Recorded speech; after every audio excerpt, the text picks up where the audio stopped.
We went to the supermarket and bought instant everything. Instant macaroni and cheese, instant rice, instant potatoes, instant pasta, frozen vegetables, pre-cooked chicken, and an assortment of TV dinners.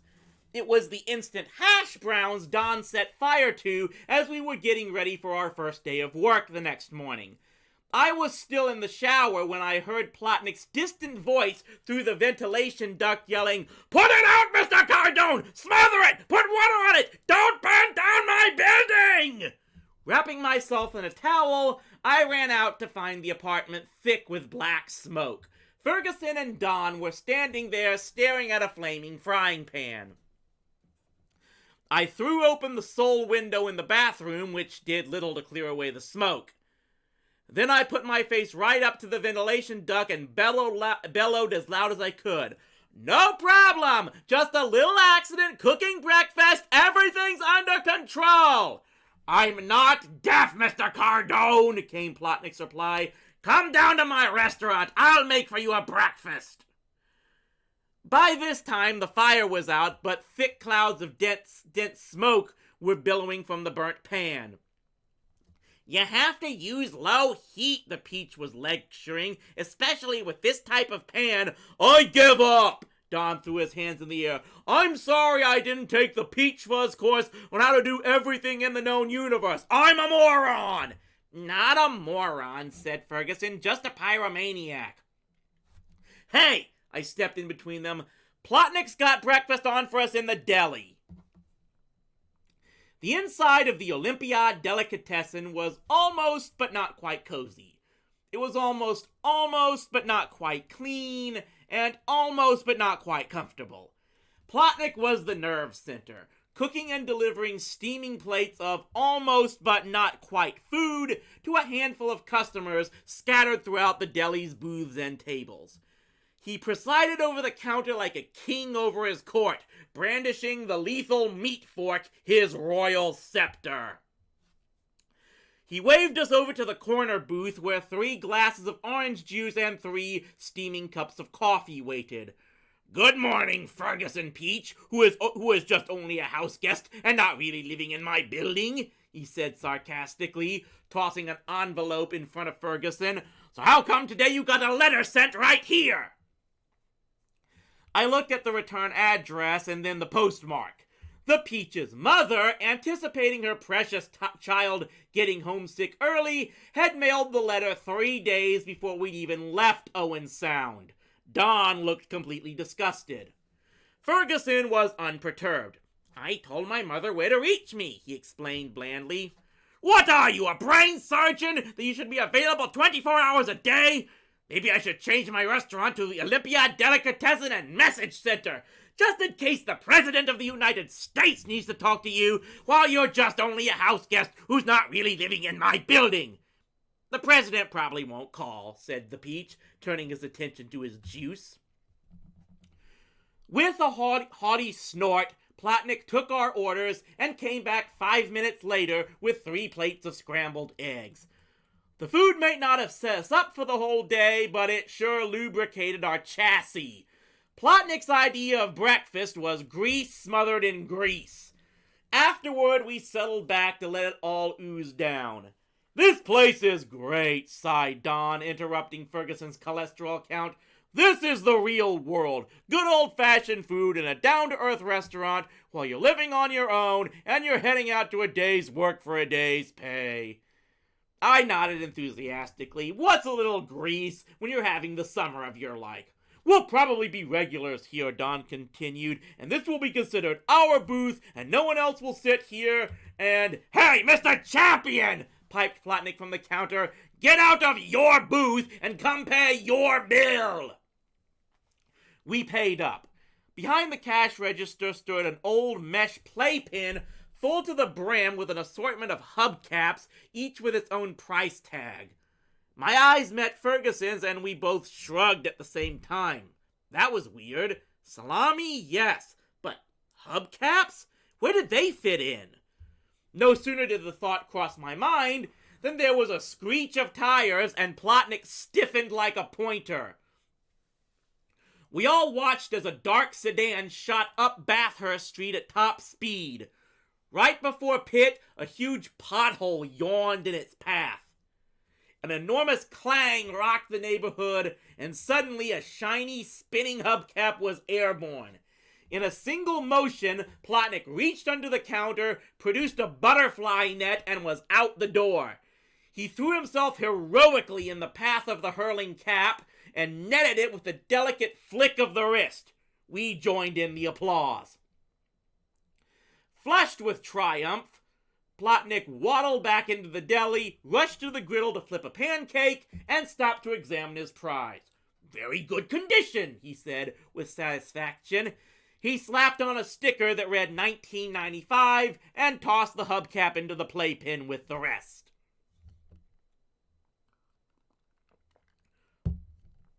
Rush hour in the city. We saw more cars than passed through Owen Sound in 50 years. They were all right in front of our streetcar, and then after we transferred, in front of our bus.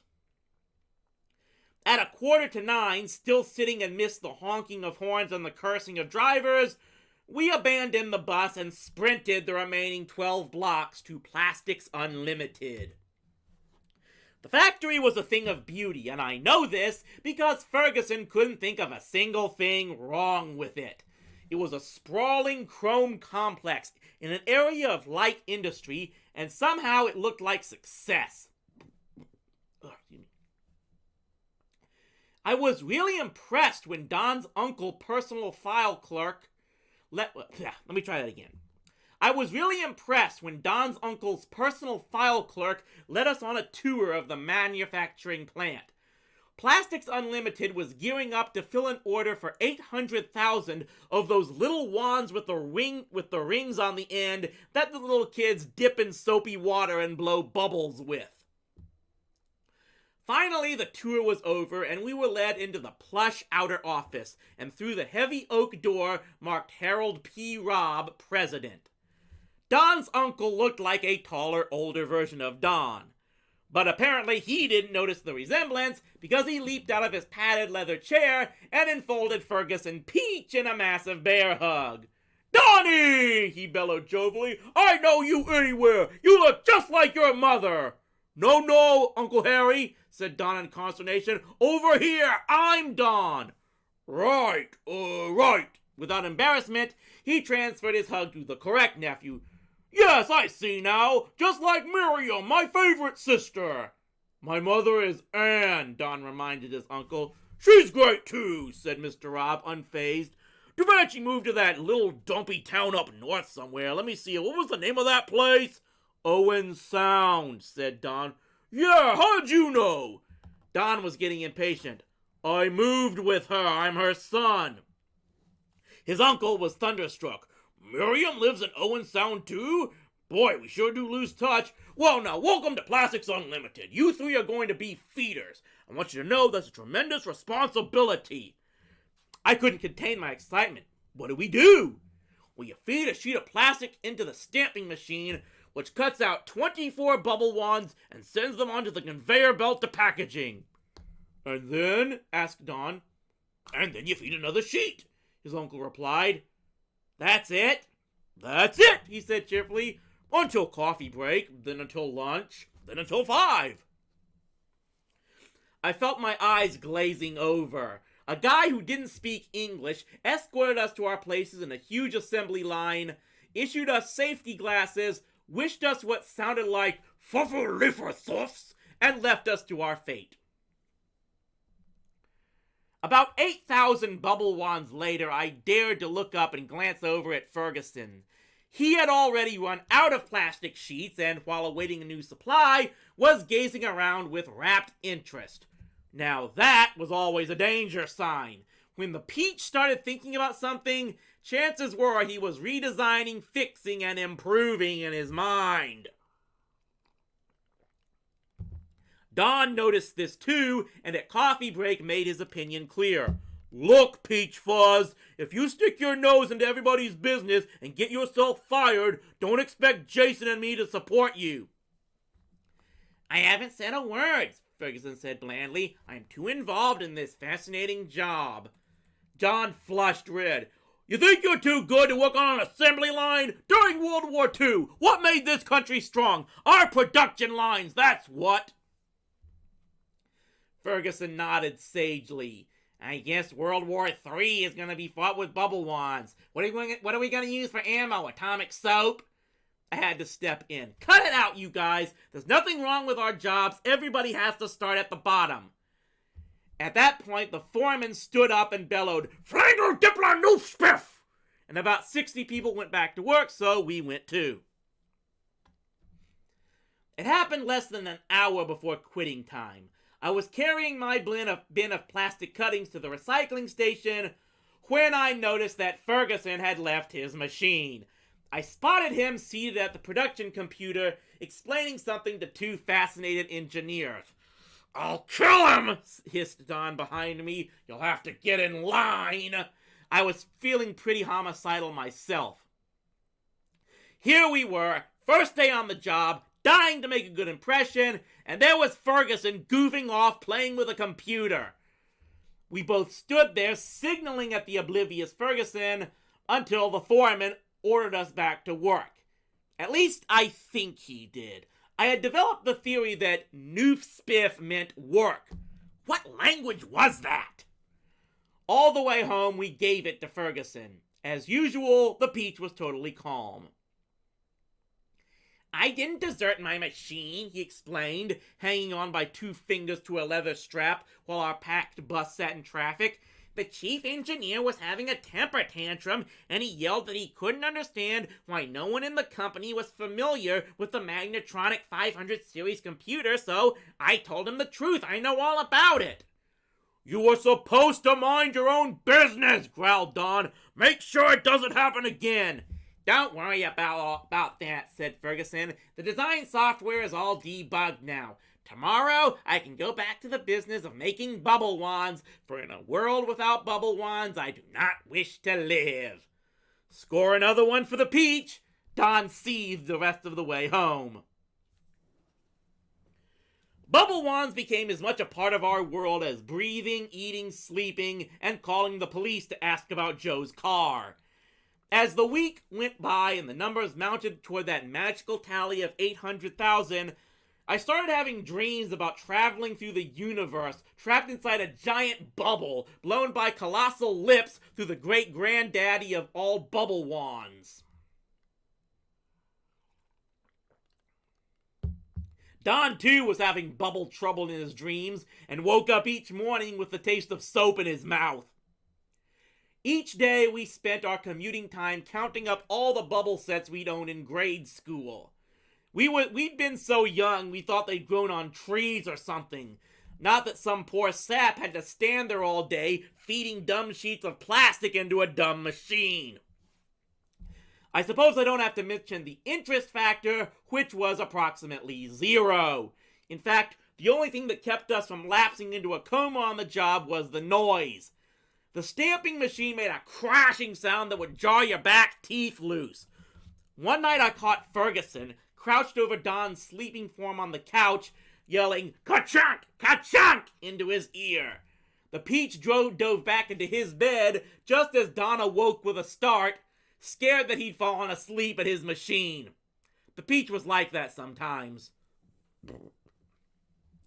Impressions of my first job. When I pick my first real career, it's going to be something quiet, like florist or mortician. Ferguson had none of these problems. As the week progressed, he spent less and less time making bubble wands. When we arrived at the plant on Tuesday morning, 4 engineers and 2 computer programmers were crowded around the Peach's machine waiting for him. He was whisked off to the production computer for a consultation that lasted until noon.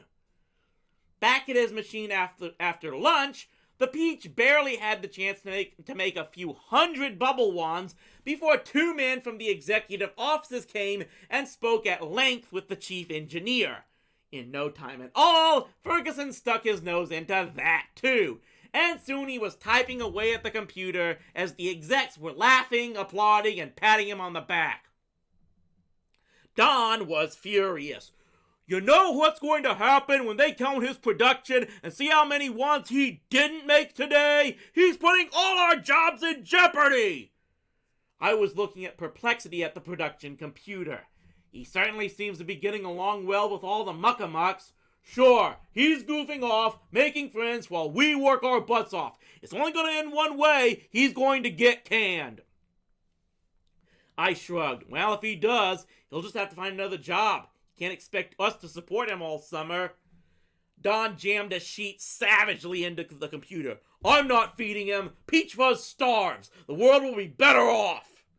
I smiled in spite of myself. Come on. It'll be a national holiday, Don insisted, his eyes growing dreamy. No more Peach Fuzz Day. I can see it now. A big parade with little children carrying peach pits. And after the mayor's speech, they all chant, nothing needs fixing! It's all okay! Then they throw their peach pits down the sewer! We both laughed. We feeders get a little crazy sometimes. It comes from all the responsibility. It's one of those big stress jobs.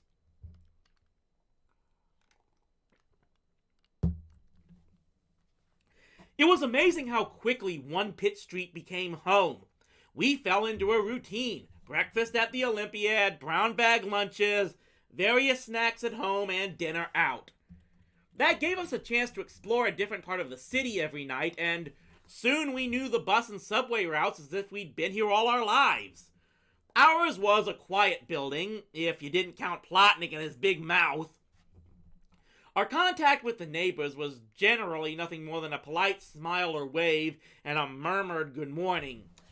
We never even got to know their names as the apartment doors were unmarked and the landlord took in the mail and handed it out himself since there were no individual boxes. So we developed our own secret nicknames for our fellow tenants. Apartment 2A, right across the hall, housed the Stripper, a 6-foot-tall lady with a fabulous figure. We figured she'd started out as a dewy-eyed starlet, but now, pushing 40 from the wrong side, she was the makeup company's best customer. Plotnik tried to convince us what a high-class building he ran by telling us she was an artistic dancer. But Don saw through this. A dancer just dances, he explained. An artistic dancer dances without clothes. The more artistic, the less clothes. Next to 2A was 2B, the love nest of Romeo and Juliet. They were a middle-aged couple who went to work every morning, took their meals in the deli, and spent the rest of their time kissing. 2C was us, and our next-door neighbor in 2D was the Phantom. We never saw the Phantom since he never left the apartment, but he was Plotnik's favorite tenant because he always paid the rent on time. He didn't make me one hassle, said the landlord fondly. He glared at Ferguson and Don. And he never has house guests. The weird part was, for a guy who stayed cooped up in his apartment, the Phantom seemed to have a vast acquaintance. He was on the phone with friends all day and half the night. We envisioned apartments all over town with other Phantoms, all having elaborate social lives without ever stepping out the door. The stairway up to the third floor was the steepest, narrowest, darkest, and most treacherous climb this side of Everest. Up this cliff, several times a day, ascended a tiny, frail, silver-haired woman who looked about 200 years old. We called her God's grandmother. God's grandmother was the friendliest person in the building, and had a smile for everyone, even Plotnik. She must have been in better shape than she looked, because she jogged several times a day. It was a torture to watch. She fluttered around the sidewalk like a leaf in the wind, and every step seemed like it would be her last. Another denizen of the third floor was the Ugly Man, who wasn't really all that ugly, except that he had only one thick, black, bushy eyebrow which stretched all the way across his forehead. His beady little eyes peered out from under it like a rodent hiding in a hedge. He was the least congenial tenant, and always seemed to be muttering obscenities under his breath. My mother couldn't have washed his mouth out with soap. She'd have had to go for the Drano. Maybe the Ugly Man was in this lousy mood because he was in love with another neighbor, Wayne Gretzky's sister. We named her that because she looked exactly, and I mean exactly, like a female version of Don's hero, Wayne Gretzky. We didn't see much of her, but when we did, she was usually studiously ignoring the ugly man. That left the quietest tenant of One Pitt Street, a man we called the Assassin. He was kind of a mystery, a guy in a crummy third-floor walk-up who wore $1,500 suits and Gucci loafers. He had a waxed mustache and the coldest eyes you'd ever seen. He came and went at odd hours and always carried a thin black attaché case, perfect size for a machine gun. Even when we found out he was a librarian, we kept up his nickname. He looked like death, swift and professional. Last but not least came Plotnik himself, who lived in the large apartment on the first floor behind the deli. If nothing else, our landlord was fair. He was no nastier to us than to the rest of his tenants and deli customers. We fit right in. The stripper, Romeo and Juliet, the Phantom, God's grandmother, the ugly man, Wayne Gretzky's sister, the assassin, and the Three Stooges. As I drifted off into sleep, listening to the Phantom on the phone, planning the party menu for a party he would never attend, I reflected that the dream summer was shaping up pretty well. If we could get the car back, and if Donna and I could just keep Ferguson out of trouble at work, everything would be fine.